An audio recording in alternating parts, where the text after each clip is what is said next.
Bonjour à tous et bienvenue pour les marchés en action. Je suis Nicolas Chéron, stratégiste pour Zone Bourse. Nous sommes aujourd'hui le mardi 1er février 2022 et nous nous retrouvons pour faire un point sur les marchés en interrogation. Un coup à la hausse, un coup à la baisse, un coup la Russie effraie, un coup les taux pressurisent, un coup l'appétit pour le risque revient et nous assistons à un rebond notamment des valeurs de croissance. Nous allons faire un point sur ces marchés qui sont tumultueux et voir ensemble des arguments haussiers et baissiers avec un large top flop aujourd'hui.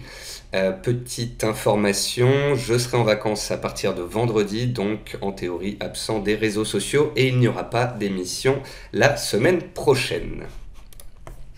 Avant toute chose, un avertissement sur les risques. Les informations, graphiques, chiffres, opinions ou commentaires mises à disposition par Zone Bourse s'adressent à des investisseurs disposant des connaissances et expériences nécessaires pour comprendre et apprécier les informations développées. Ces informations ne constituent pas des conseils en investissement. Comme toutes les semaines, et pour ceux qui découvrent, tous les matins sur le site de Zone Bourse, zonebourse.com, donc vous avez le morning meeting d'Anthony Bondin, version écrite et audio, tous les jours Planète Bourse sur la chaîne YouTube de Zone Bourse, revue de presse réalisée par Roxane Nojac. Et comme tous les mardis, on se retrouve pour les marchés en action. Au sommaire de cette émission, un focus marché, le top flop macroéconomique qui est costaud cette semaine, puis l'analyse graphique des indices matières premières, et de vos actions préférées. Focus marché. On s'est fait peur la semaine dernière, la complaisance est de retour en ce début de semaine. Le sentiment de marché, j'ai envie de dire que quand le Nasdaq va, tout va. Le Nasdaq qui a perdu pratiquement 20% entre ses plus hauts d'il y a quelques semaines et ses plus bas de la semaine passée. On va le voir ensemble. Il y avait déjà énormément de valeurs du Nasdaq qui avaient reculé de 30, 50, 70% ces dernières semaines, ces derniers mois. Ce sont les GAFA qui ont craqué en dernier. On a réalisé une belle correction et à court terme, les opérateurs ont envie de voir le verre à moitié plein. Les marchés semblent s'être ajustés aux taux qui sont en hausse à court terme. On a beaucoup parlé de hausse de taux de la Fed. Et il y a une rotation sectorielle importante qui s'est opérée entre les valeurs de croissance et les valeurs value. À court terme donc, vendredi, ce lundi, on a les valeurs de croissance qui ont repris un petit peu de hauteur aux États-Unis. Donc on peut se dire que voilà, l'ajustement est peut-être fait à très court terme. Beaucoup de pincettes dans l'émission du jour.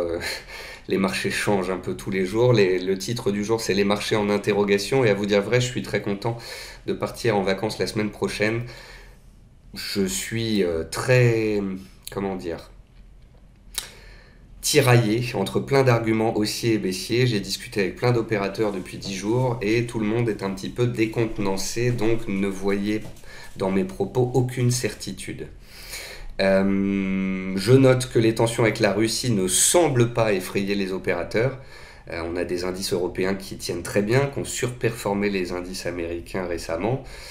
Donc on ne peut pas dire que le risque d'invasion russe est pris en considération par les marchés, peut-être parce qu'ils n'y croient pas du tout. La probabilité effectivement qu'il se passe quelque chose est relativement faible. Par contre, j'en ai discuté avec des gérants et on se disait que si la Russie pénétrait en Ukraine pour prendre une région, de tels agissements de la Russie ont déjà eu lieu par le passé. Ce serait peut-être pas le début d'un conflit, mais peut-être la fin d'une tension. Donc peut-être qu'à ce moment-là, on aurait un recul du marché sur 24-48 heures, mais qu'au final, derrière, ce serait digéré parce qu'on voit mal une véritable guerre à moyen long terme se mettre en place entre l'Europe et la Russie, entre l'Ukraine et la Russie. Donc voilà, il faut garder ça en tête. J'ai vu trop de gens persuadés qu'il allait se passer quelque chose et pour l'instant le marché ne le prend pas en considération et même si quelque chose se passait, je pense que ce serait plutôt un buy the dip qu'autre chose. Un buy the dip court terme. Parce qu'on va le voir, toute la question est de savoir si on vient de faire un creux ou si on est dans un processus de correction qui va durer dans les semaines qui viennent. Ensuite, les anticipations de hausse de taux aux États-Unis. Donc souvenez-vous, hein, il y a quelques mois, on était à zéro. On n'anticipait aucune hausse de taux. Et puis là, d'un coup, ces dernières semaines, on passe de 1 à 2 à 3 à 4, certaines banques à 6, 7 hausses de taux carrément, on a entendu pour 2022. Grand délire, à mon sens, hein. Oui, les taux vont monter aux États-Unis, oui, l'inflation est forte et les banques centrales espèrent que l'inflation va retomber. Oui, je pense que l'inflation va se calmer.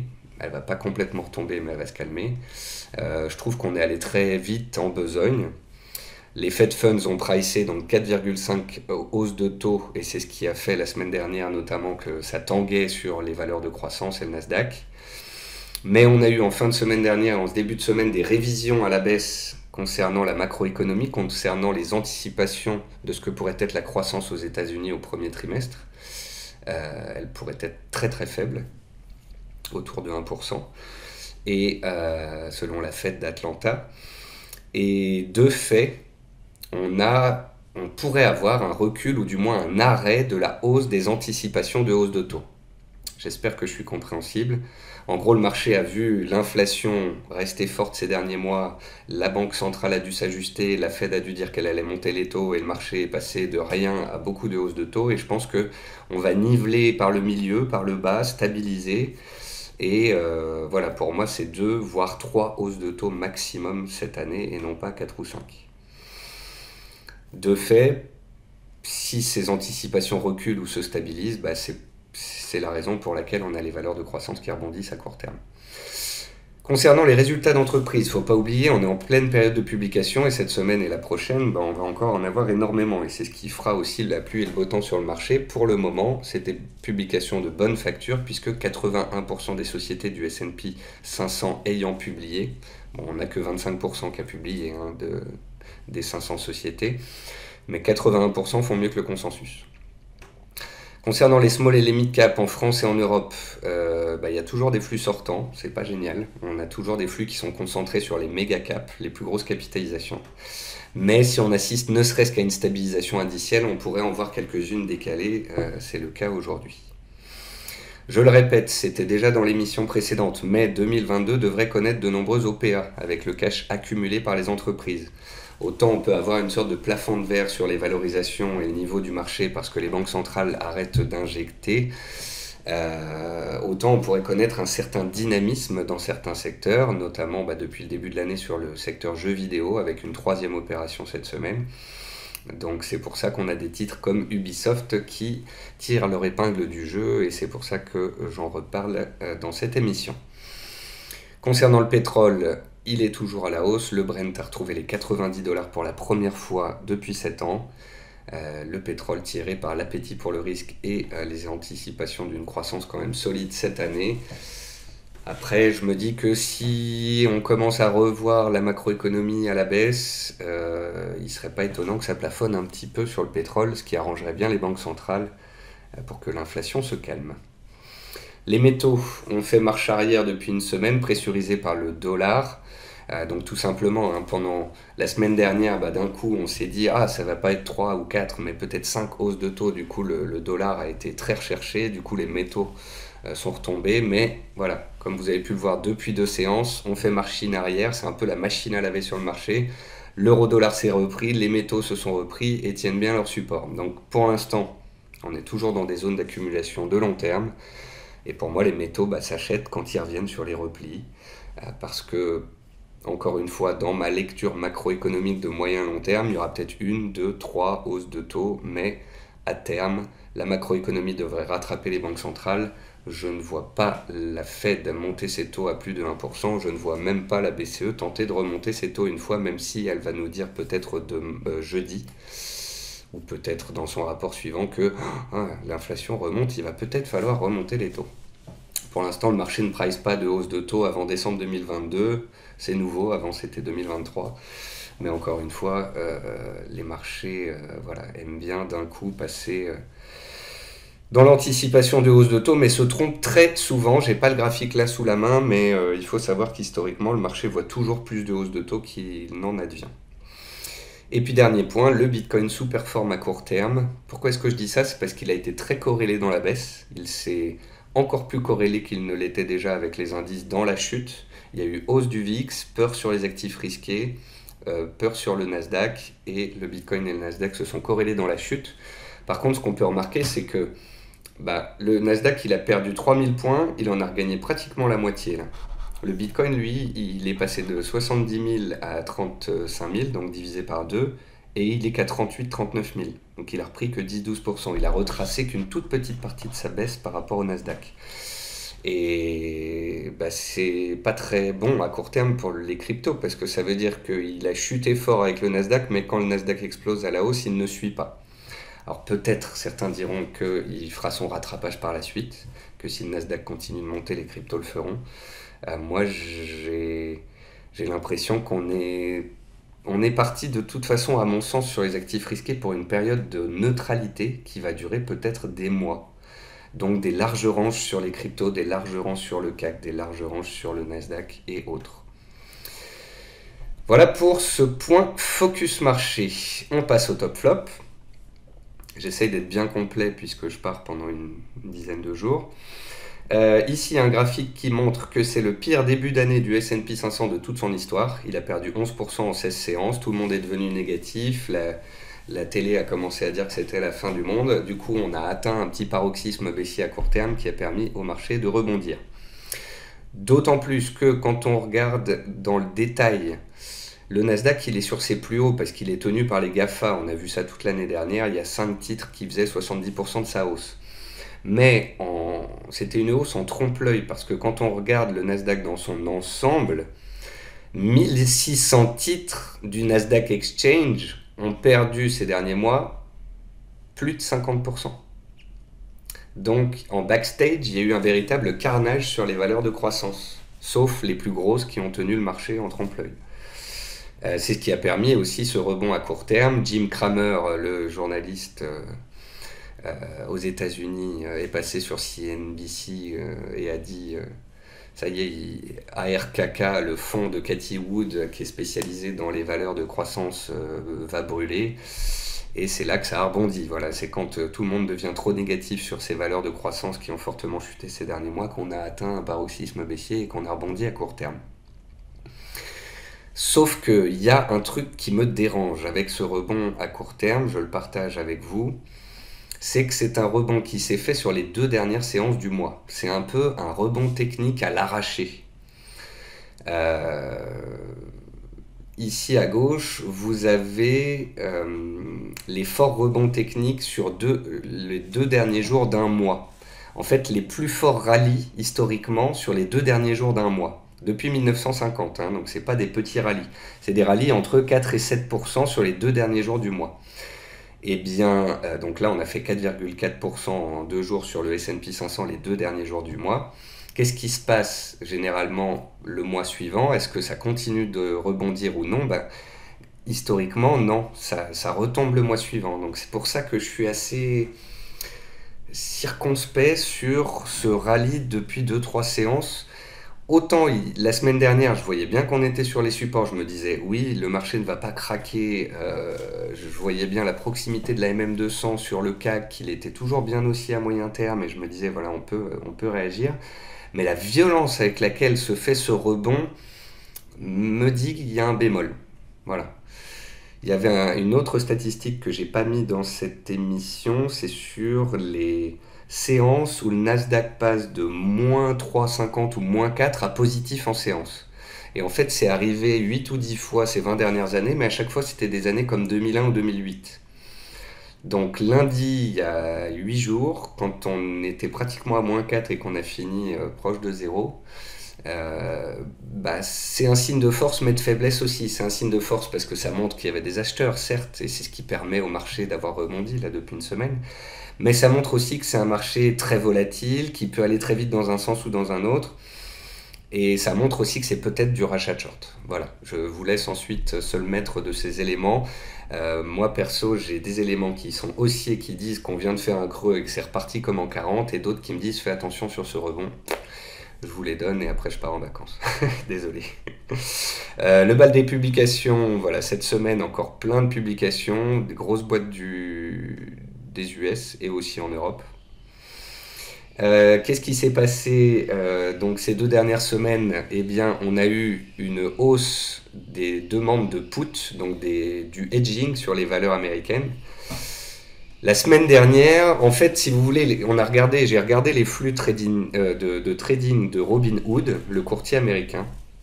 Et en fait, les investisseurs ont payé tout le début d'année et jeudi et vendredi dernier, ils se sont mis à vendre les actions américaines. Et on a fait le creux, on s'est fait peur, et puis on a fini à plus 4, et puis derrière c'est reparti sans eux. Donc il y a eu une demande de hedge, il y a eu un biais baissier d'un coup qui s'est mis en place la semaine dernière, on a atteint un paroxysme baissier, et c'est ce qui a entraîné le rebond que nous vivons. Mais voilà, c'est chute technique, rebond technique, balle au centre, et maintenant on n'est pas plus avancé. Ça, c'est les flux des small et mid cap, flux français et européens, flux en baisse, sortie de capitaux. C'est une source de portes en part. Alors ça, c'est un graphique qui nous montre que à court terme, il y a eu un petit ajustement entre growth et value. En fait, c'est le ratio entre le Nasdaq 100 et le Dow Jones. Mais on peut voir que bon, c'est ridicule pour l'instant. Vous voyez, en l'an 2000, le Nasdaq explose et devient très cher par rapport au Dow Jones. Puis ensuite, il retrace à fond. Là, on a eu 20 ans de surperformance du Nasdaq par rapport au Dow Jones. Alors, est-ce que par cette petite chute, ce petit ajustement de court terme, la rotation growth value est terminée? Ou est-ce qu'en fait, elle n'est qu'à son début? Ici, vous avez un graphique qui démontre la rotation depuis le début d'année. Vous avez à gauche, ici, le ratio VE-EBITDA des valeurs du CAC, et à droite, vous avez leur mouvement depuis le début de l'année. On peut voir que les valeurs les plus chères ont baissé le plus depuis le début de l'année, et les valeurs les moins chères sont celles qui ont tiré leur épingle du jeu. En début d'année, lorsque la Fed a dit on va monter les taux, attention, cette fois c'est la bonne, d'un coup tout ce qui était un peu cher a été vendu, tout ce qui était peu cher a été recherché. Et du coup, on a eu un vase communicant. Mais au final, le CAC depuis le début de l'année ne perd que 2%. On est toujours sur les plus hauts. Ici, un graphique de AAII, c'est une survey, un sondage fait auprès des investisseurs américains. Et la semaine dernière, on est arrivé dans la peur. Voilà, d'un coup, on était passé de euphorie à peur, et c'est ce sentiment qui a entraîné le rebond. Ici à droite, vous avez un graphique d'un scénario de la recherche chez Oppenheimer, et qui dit voilà, on a eu un marché haussier depuis le Covid en 5 vagues, et maintenant on est dans un marché correctif. On est peut-être dans une année qui va être une année erratique en range. Je vous l'ai mis parce que c'est exactement le scénario que j'ai pour cette année. Une année qui sera ni baissière fortement, ni haussière fortement, où on va osciller entre plus 5 ou plus 10 fonction des indices, et moins 10, moins 20 fonction des indices.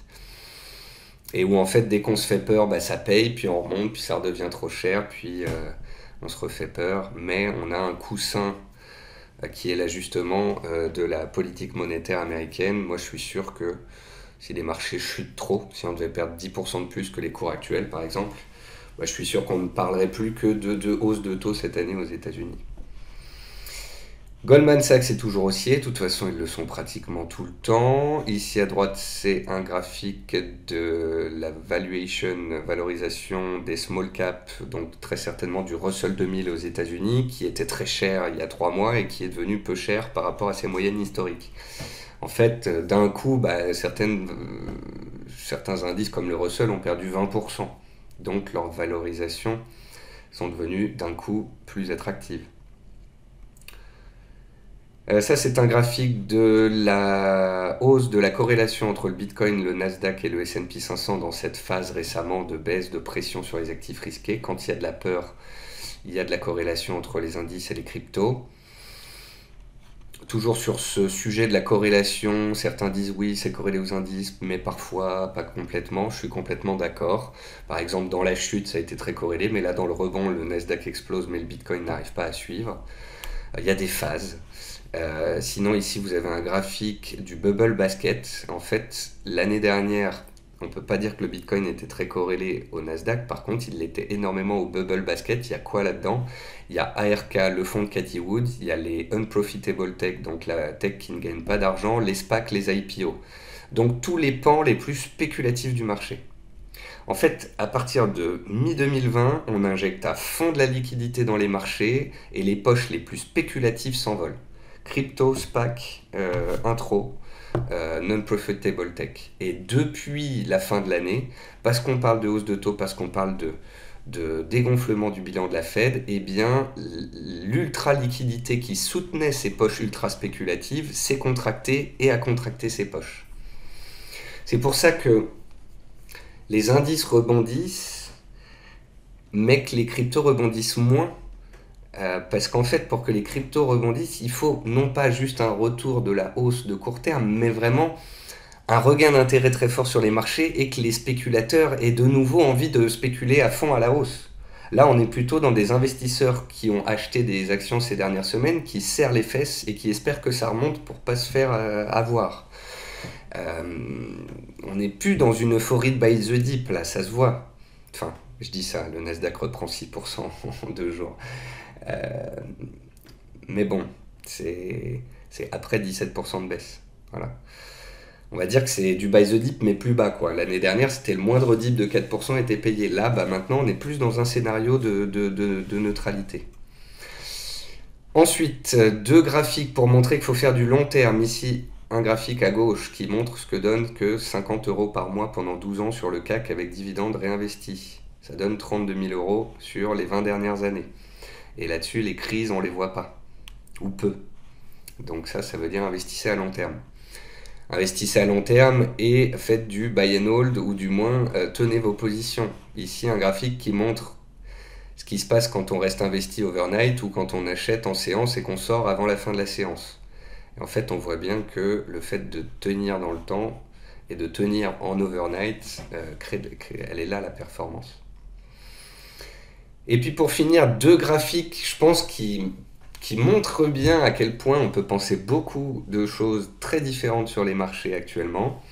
Un graphique à gauche qui vous montre depuis 40 ans en gris les phases de hausse de taux. Vous voyez les taux qui montent ici, les Fed Funds en bleu. Et donc vous voyez qu'on est au ras des pâquerettes et qu'en théorie on va rentrer dans une phase de hausse de taux. Et vous voyez l'indice S&P ici en jaune, et vous voyez que dans les phases de hausse de taux depuis 40 ans, le marché monte. Donc qui dit hausse de taux ne veut pas dire chute des indices. Le graphique de droite, il rappelle à l'ordre sur les rebonds, sur ce qu'on appelle des counter-rallies.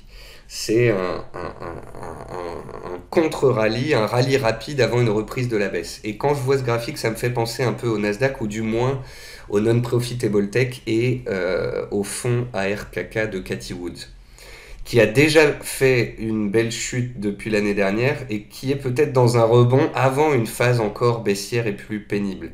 Car qui dit hausse de taux dit pressurisation quand même de la non-profitable tech, en tous les cas. Donc ces 2 graphiques disent 2 choses, c'est que les marchés peuvent quand même monter dans une phase de hausse de taux, mais ça dit aussi que, attention aux rebonds sur certains actifs, certains pans du marché, et bien ces rebonds, c'est peut-être des rebonds avant plus de périodes de souffrance. Voilà. Et avec tout ça, on est bien avancé. Merci Nicolas. C'est dur en ce moment. Mais de toute façon, c'est ce à quoi je m'attendais pour 2022. C'est un marché erratique qui va se chercher, qui va perdre 10, reprendre 5, regagner 10, reperdre 15. Au fur et à mesure, c'est fonction de la macro, fonction des banques centrales, fonction de ce que font les indices, que tout ça va s'ajuster. C'est une année où il y a plein de forces de soutien. Les buybacks, le cash chez les gens, le cash dans les entreprises, les banques centrales qui ne se retirent pas non plus complètement, les résultats d'entreprises qui sont bons. Mais en face de ça, on a le ralentissement post-reprise exceptionnelle, on a les banques centrales qui quand même, plutôt que d'injecter à fond, se retirent un peu et laissent entendre qu'elles veulent se retirer encore un peu plus. On va avoir l'inflation qui est toujours au cœur des débats, donc on avance à pas feutrés et on fait évoluer les scénarios au quotidien. Voici les actions dont on va parler dans quelques instants. Et d'abord, on passe rapidement aux indices que voici. Alors, deux façons de voir les choses sur les indices. En France, on est très content. Le CAC se tient. Il n'est qu'à -2 depuis le début de l'année. Alors, bien évidemment, il y a du grabuge en backstage, mais le CAC ne perd que 2% depuis le début de l'année. Le CAC reste aussi à long terme, au-dessus des mêmes 200. Il est toujours bien soutenu à moyen terme. Il est un des plus forts d'Europe et l'Europe est plus forte que les US. Donc, tout ça, c'est super pour notre indice français. Il a fait un creux la semaine passée et il est en train de repartir. Et en fait, on est à balle au centre entre une zone de détente au-dessus des 7002 et une zone de crainte qui correspond aux craintes concernant les taux d'intérêt et aussi au conflit potentiel entre la Russie et l'Ukraine. Après, il y a quand même quelque chose qu'il faut signaler dans ce marché, c'est qu'il y a quand même quelque chose qui a cassé. Le Nasdaq, qui avant était l'indice le plus fort, tiré par 5 valeurs qui tiraient... Il y avait 5 valeurs qui tiraient le Nasdaq, qui tiraient le S&P, qui tiraient l'ensemble de la cote planétaire, si je puis dire. Et le Nasdaq, bah, il est passé de haussier à neutre. Et il a cassé son canal haussier. Il est passé de baissier à court terme à neutre. Il est passé de haussier à moyen terme à neutre. C'est pour ça que je vous dis qu'on est dans une zone maintenant qui peut durer un certain temps. Est-ce un rebond technique avant d'un retour plus baissier? Est-ce qu'on va pousser ce rebond technique avant de revenir au milieu? Est-ce qu'on va avoir de nouvelles frayeurs? Est-ce qu'on peut dire qu'on a un point bas au premier trimestre? Ou est-ce que de nouvelles frayeurs sont à attendre avant un rebond digne de ce nom? Franchement, là, je navigue totalement à vue. Beaucoup de raisons, l'excès de pessimisme, le fait que les particuliers vendent aux États-Unis après 17% de baisse, les volumes enregistrés me laissent entendre qu'on a un creux, mais la vitesse du rebond de court terme me laisse entendre aussi que ça va continuer d'osciller très fort et il faut être sûr de rien. Voilà, c'est ça le constat, il faut être sûr de rien. En tous les cas, voilà, sur le CAC, on voit bien que ça paye quand on revient vers 6007, 6008 et on se doute bien que vers 7002, 7003, ça devient moins évident et on va sûrement continuer de se chercher un bout de temps entre ces bornes. Concernant le pétrole, c'est l'actif le plus haussier des derniers mois, très soutenu, c'est lui qui a tiré l'inflation à la hausse. Simplement, comme je vous le disais en première partie, si ça commence à plafonner sur la macro, il se pourrait qu'on ait une stabilisation ici, et ça vaudrait mieux pour les banques centrales qui espéreraient alors un pic sur l'inflation. Quand on voit Total aussi et les niveaux retrouvés, sur Total Energy notamment, on se dit aussi qu'on a fait un beau parcours, et que sauf conflit qui ferait prendre 10 $ de plus au pétrole, une pause pourrait s'imposer.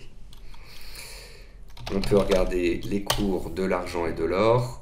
Donc ça a payé sur les supports, ça a vendu sous MM200 sur l'argent, ça repaye de nouveau sur support. Le constat de moyen terme reste le même, c'est soutenu mais ça ne veut pas monter plus haut. Pourquoi? Parce qu'on est dans un environnement de hausse de taux à court terme et que même si on se doute bien que les banques centrales ne monteront pas les taux fortement et longtemps, à court terme, tant qu'on est dans ce scénario de hausse de taux, d'inflation forte, difficile pour les métaux de tirer leur épingle du jeu. Et déjà, bravo à eux de tenir aussi bien dans cet environnement.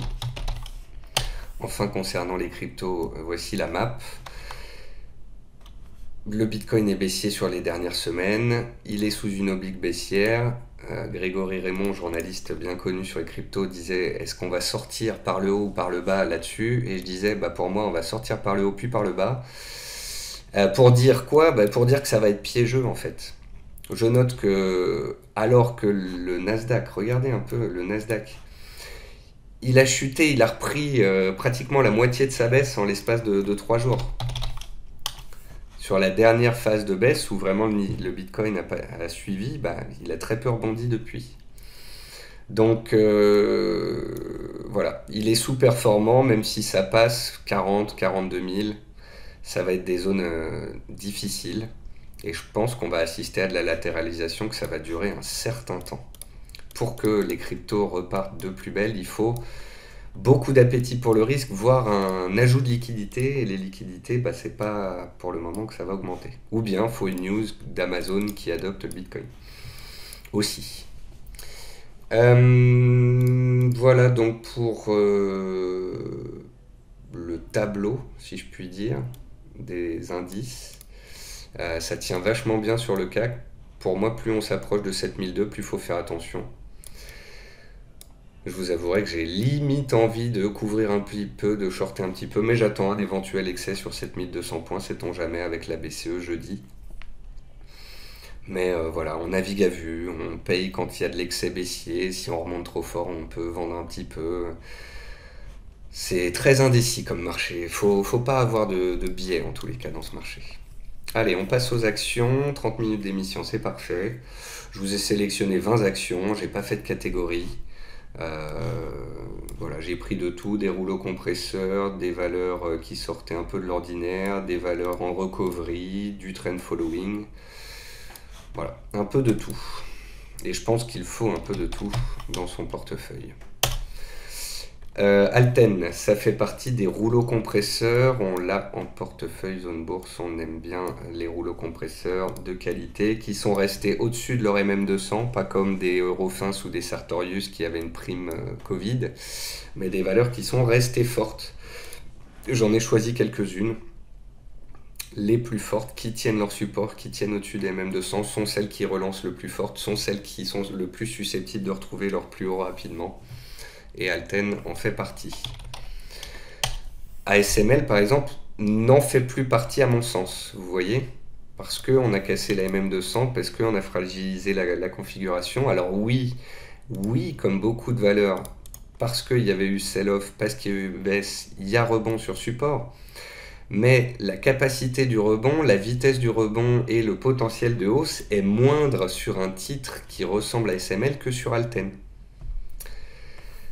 Dans le même secteur, nous, sur Zone Bourse, on aime bien STM. Et pour l'instant, STM tient mieux que SML. Elle est au-dessus des mêmes 200. Elle s'est fait une frayeur sous support de court terme, mais on n'est pas loin des plus hauts. C'est plus solide.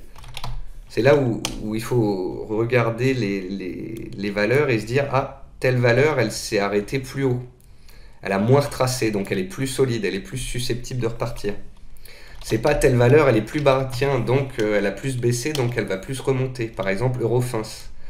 Eurofins, quand elle a cassé violemment début d'année MM200, je vous ai dit que ça ne m'intéressait plus parce que elle cassait MM200, qu'elle sortait de son trend following, et que même si c'était un bon dossier à long terme, même si Sartorius et Eurofins c'est des bons dossiers à long terme, ils ont perdu de leur superbe. Ils avaient une prime Covid, ils l'ont perdu, donc ils sont 10% sous leur MM200, là où d'autres valeurs les ont tenues. Moi je préfère celles qui ont tenu, parce que dans le rebond, celles-ci, elles rebondissent un peu, elles peuvent rebondir un peu, mais moins fort. Ce qui peut être intéressant aussi, c'est de regarder des valeurs décorrélées, ou qui tentent de faire un peu leur vie. Euronext me donne un peu cette impression. Euronext en plus profite des périodes de volatilité sur les marchés. S'il y a un peu plus d'activité sur les marchés à la hausse comme à la baisse, ça peut profiter aux bourses et aux sociétés de courtage. Voilà, une tentative de création de creux ici sur Euronext sur un niveau de long terme intéressant. Donc voilà, genre de dossier où le downside, le potentiel baissier m'apparaît faible et où une zone a démontré son intérêt.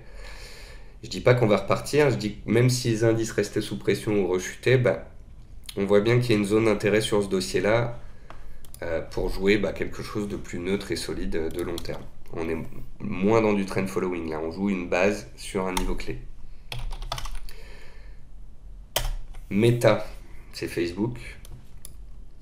Donc ici, on voit bien que la dynamique baissière n'est pas de la semaine dernière. Hein. Ça fait déjà 3-4 mois qu'il y a pas mal de valeurs tech qui sont en consolidation. On s'est fait des frayeurs, on a atteint un paroxysme, on est revenu sur une grosse zone de prix et pour l'instant on rebondit. Voilà. Et puis on va se retrouver un peu au milieu de nulle part, sous MM200, mais ayant tenu un support de moyen terme. Et c'est pour ça que sur ce genre de valeur, on ferait un range pendant plusieurs semaines à plusieurs mois que je ne serais pas étonné. Galapagos, là on est dans du décorrélé. Et c'est ça que j'aime bien en ce moment aussi. Essayer de trouver, c'est des choses qui font leur vie, des actions qui font leur vie et qui suivent un schéma intéressant graphiquement et puis qui sont soutenus par des news. C'est-à-dire que Galapagos, là on voit que biotech néerlandaise qui a été divisée par 4, qui était relativement basse, qui avait une trésorerie très importante, et elle a annoncé quoi? Elle a annoncé un changement de PDG. Du coup, d'un coup, on a une sorte de théorie du phénix ici. On avait une valeur qui était baissière, puis neutre, rounding bottom, et là on a une sortie de range, cassure des mêmes 200 avec volume historique. Donc ça, c'est vraiment un changement d'état d'esprit. Ça veut dire qu'il s'y passe quelque chose. Il y a des volumes, il y a de l'activité. Maintenant, un peu tard pour l'apprendre, mais sur éventuel repli, on sait que ça va être recherché par le marché. Il y a un changement d'état d'esprit et en plus, c'est décorrélé des indices. Donc ça peut être intéressant. Ce qui peut être intéressant aussi, alors là, c'est un cas particulier car très très peu liquide. On fait attention, il y a 10 000 euros d'échangés par jour, mais petit cas intéressant, voilà, d'une valeur qui fait sa vie, qui est décorrélée du marché. Il y a plusieurs petits titres comme ça sur le marché français, plus ou moins liquides. Mais là, on voit un petit titre qui s'est fait défrayant en début d'année, qui rebondit sur MM200 et repart et attaque ses plus hauts annuels. Je l'ai mis dans l'émission parce que je trouve que c'est le genre de comportement qui montre qu'il y a du monde, que dès que ça baisse, il y a du monde qui en rachète. Et c'est sur ce genre de choses qu'on a envie d'aller. On a envie d'aller sur ce qui monte. On n'a pas envie d'aller acheter des couteaux qui tombent et de faire joujou sur Orpea, quoi. Innovatech, ça c'est italien. Là, on est proche d'une GLB, une valeur qui cote depuis 7 ans et qui est en train de tenter une GLB. Pourquoi je l'ai mis dans l'émission? Bon, c'est un peu tardif pour s'y intéresser, quoique voyant la réaction qu'on a eue il y a une semaine, je me dis que les acheteurs sont toujours très présents et que c'est pas fini, d'autant plus si elle valide sa GLB. Donc la GLB, elle est là à 2,20 €. On est en train de la travailler. Ça, comme vous le savez, les GLB, ça peut se travailler un certain temps, mais voilà, Innovatech, boîte italienne, soutenue par des forts volumes. Ça, c'est le genre de... Voilà, si elle valide sa GLB, peut y avoir encore du potentiel. Ça monte quoi que fasse le marché, même quand le marché se fait peur, elle recule à peine. Donc typiquement, c'est le genre de dossier qui peut continuer sa course. Ipsos, j'ai simplement réouvert le graphique il y a 2 jours en me disant qu'est-ce que ça donne. On l'avait vu tout en haut, j'avais mis un petit rond en disant on est en train de following, donc on achète les replis sur support à proximité des mêmes 200. Elle est revenue sur support. Voilà, c'est le genre de zone à mettre à profit sur ce genre de titre soutenu, avec des plus bas de plus en plus haut, toujours solide, toujours au-dessus des mêmes 200. Donc ça, on aime bien. Mediantech a cassé MM200, mais ça reste quand même de la small cap. Donc voilà, il suffit qu'il y ait quelques opérateurs qui sortent pour qu'on décroche de 20%. Pour autant, est-ce que ça remet en question la dynamique de moyen long terme? Je ne pense pas. Est-ce un simple trou d'air sous MM200? Ça se pourrait. Ou bien est-ce tout simplement signe d'une latéralisation un peu plus prolongée dans cette zone entre 12 et 15 peut-être? Mais pour l'instant, je dirais que pour les moyens long-termistes qui sont sur dossier à long terme parce qu'ils y croient, il n'y a rien qui est remis en question pour le moment. Monsieur Bricolage, ça c'est pareil, c'est tout petit, mais on aime bien ici l'action des prix. On aime bien regarder à très long terme et voir qu'on a passé une zone clé ici à 8,30 €. On est au-dessus. En données hebdomadaires, on est en train de following. En données journalières, alors, je sais pas pourquoi j'ai noté cours d'intro ici, ça va pas. Non, j'ai un cours d'intro ici à 7. Moi, c'est une erreur de ma part. Alors ici, c'est du trend following, mais sur valeur peu liquide. Donc parfois, il y a des trous sous MM200, et c'est même ce qui est mis à profit par ceux qui savent trader ce genre de choses. Quand on prend un peu de recul, on voit bien qu'on est toujours sur une tendance de moyen long terme, simplement ça se fait par à-coup. Et ici aussi, c'est l'action des prix qui est intéressante, action qui baisse peu quand les marchés lâchent et qui repart dès que les marchés rebondissent un peu. Navia, on va pas s'étendre, c'est parce que j'avais tous les jours des questions sur ce dossier. Bah, le point positif, tout le monde le voit, c'est le fait qu'elle tienne les 1,70. Le point négatif, c'est que malgré de nombreuses news plutôt positives, quand on regarde aux quatre coins de la planète et des contrats signés, elle n'arrive pas à rebondir. Parce que, mauvaise nouvelle, à court terme, elle a signé une ligne de financement avec Kepler, qui va donc pressuriser le titre comme ils l'ont pressurisé ces derniers mois.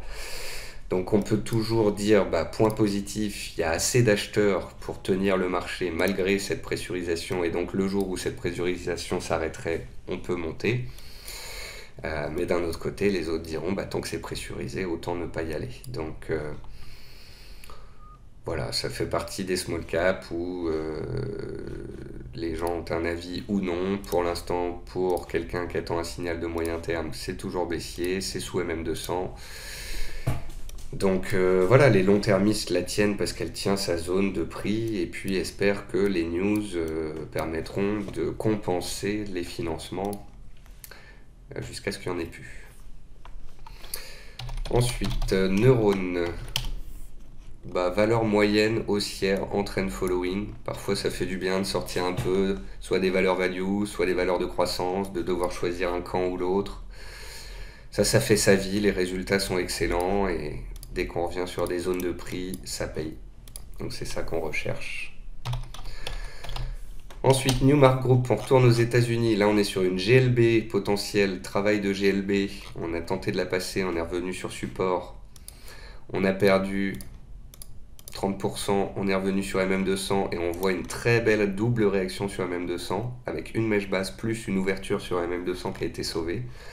Donc, pour quelqu'un qui note que cette valeur était en trend following et superbe, et ben ça y est, la correction qu'on attendait pour pouvoir rentrer a été faite. C'est ça aussi qui me fait penser que ça se trouve le marché, ça y est, a bien purgé.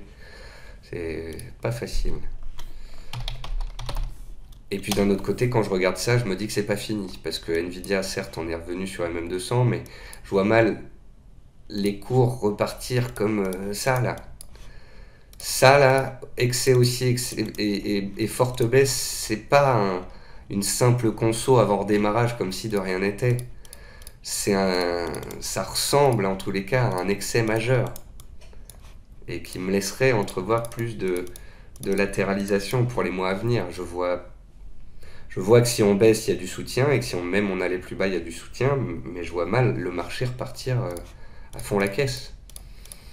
Donc quand je vois certains dossiers puissants au-dessus des MM200 qui font leur vie et qui ne sont pas des valeurs très corrélées ou très croissances, bah, je suis plus à l'aise parce que sur Nvidia, bah, je vois bien le support, je vois bien la réaction sur MM200, je vois bien le niveau horizontal, mais je vois bien aussi qu'on va se chercher potentiellement pendant un certain temps.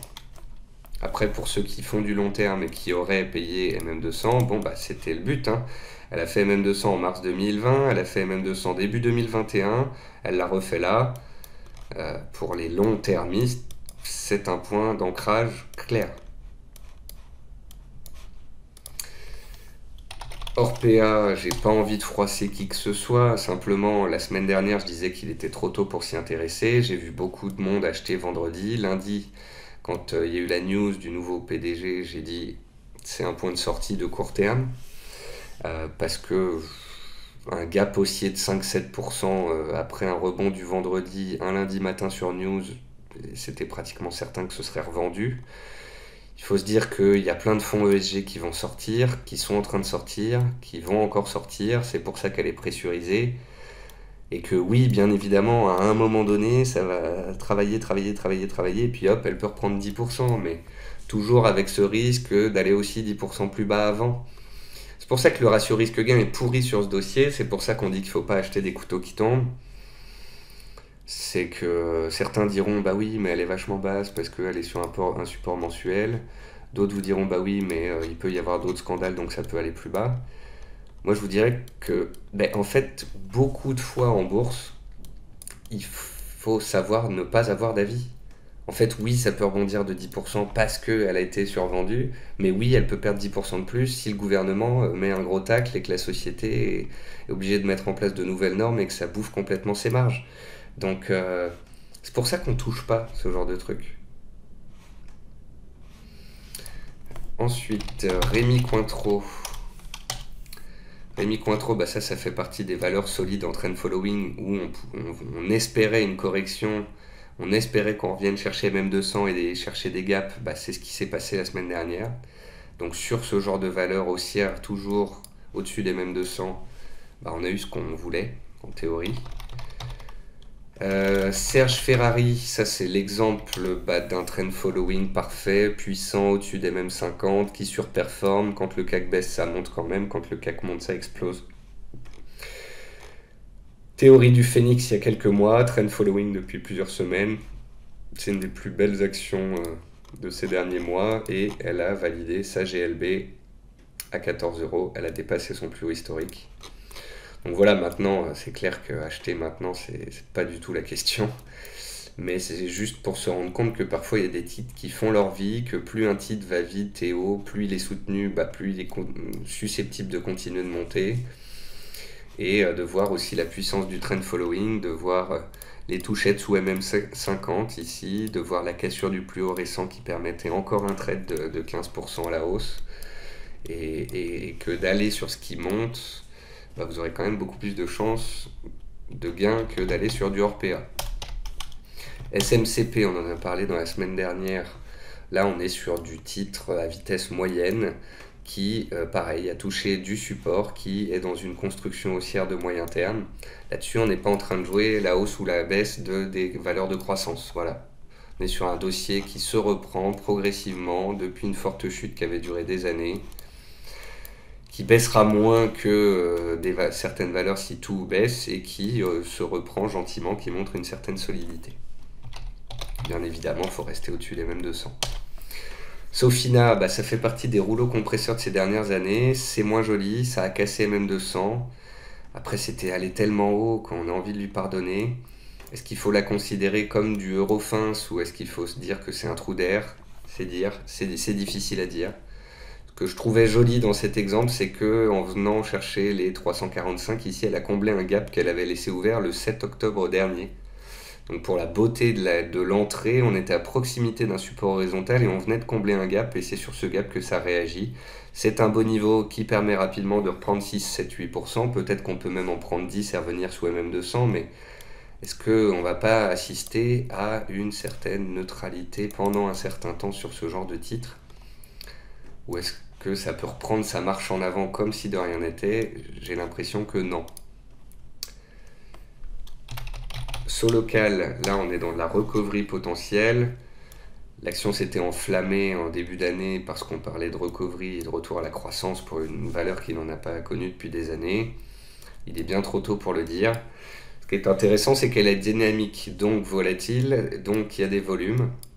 Ce qu'on peut voir, c'est qu'il y a un gros niveau à 1,37, un autre à 1,44.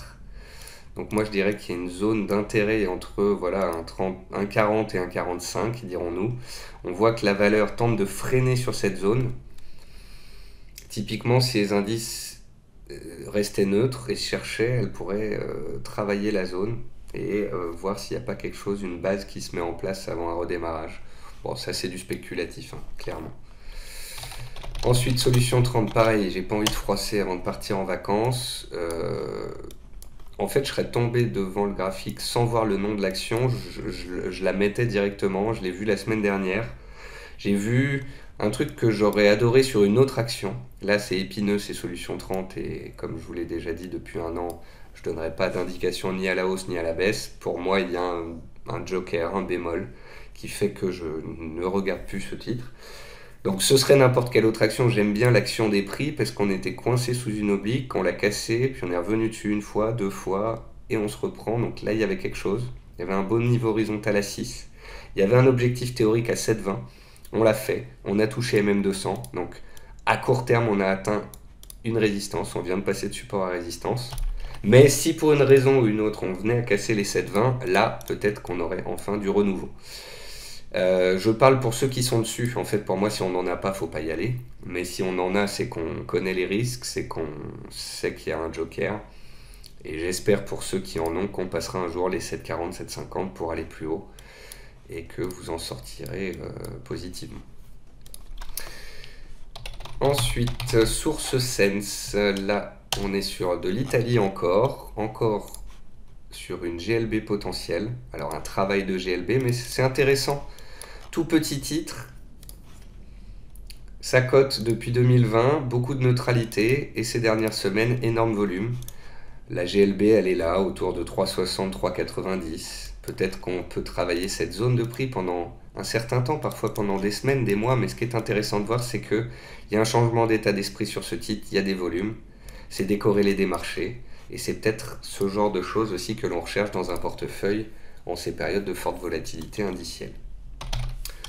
Ensuite, Ubisoft, pour moi, c'est, vous l'aurez compris, une des valeurs de 2022, ou du moins de ce début d'année. Je l'ai beaucoup aimé, j'étais acheteur tout en bas. Pour moi, les jeux vidéo, c'est le secteur de 2022. Il y a déjà eu 3 rachats dans le secteur. Je vous ai indiqué mercredi dernier le support, jeudi dernier le support. Je vous ai dit que ça repartait vendredi. J'en ai reparlé lundi sur Twitter. Il y a eu un nouveau deal hier, d'où la hausse du jour. Elle est en train de tenter de casser MM200. On a une construction graphique de retournement. Il y aura potentiellement d'autres opérations dans le secteur. On ne sait pas, peut-être qu'un jour Ubisoft se fera racheter.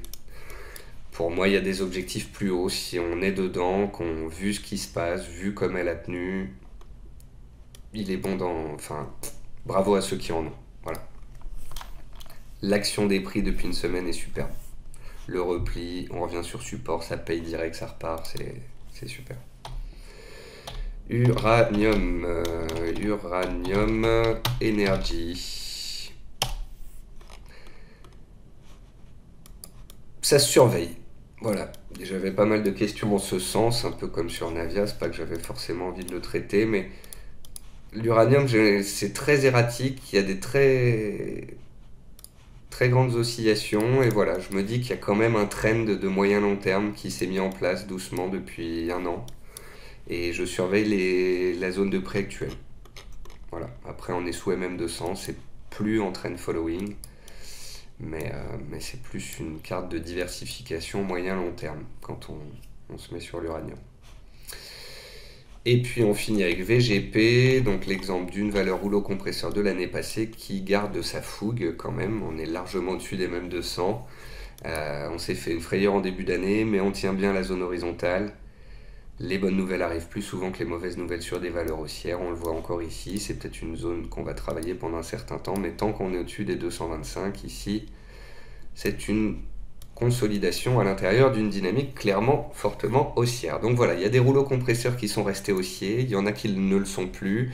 Il convenait d'en couper certains, peut-être d'en garder d'autres, et à la place de ceux qu'on a coupés, peut-être de mettre des valeurs value, peut-être de mettre des valeurs en retournement, peut-être de mettre un peu de spéculatif, peut-être de mettre des small caps qui surperforment, à la Serge Ferrari ou à la Lexibook par exemple. Donc des trucs qui continuent de monter quoi que fasse le marché en ce moment. Voilà. Et puis, je vous souhaite à tous une bonne quinzaine. Voilà, la prochaine émission, elle est dans 15 jours. Je vous souhaite le meilleur, je vous souhaite des plus-values, je vous souhaite que les marchés montent, même si j'en suis pas convaincu. Et puis voilà, je vais prendre un peu de recul, et puis on verra si ça me donne un peu plus d'inspiration pour les prochaines émissions. Allez, je vous souhaite le meilleur. Bonne journée, bonne semaine, bon trading, bon investissement et à plus tard.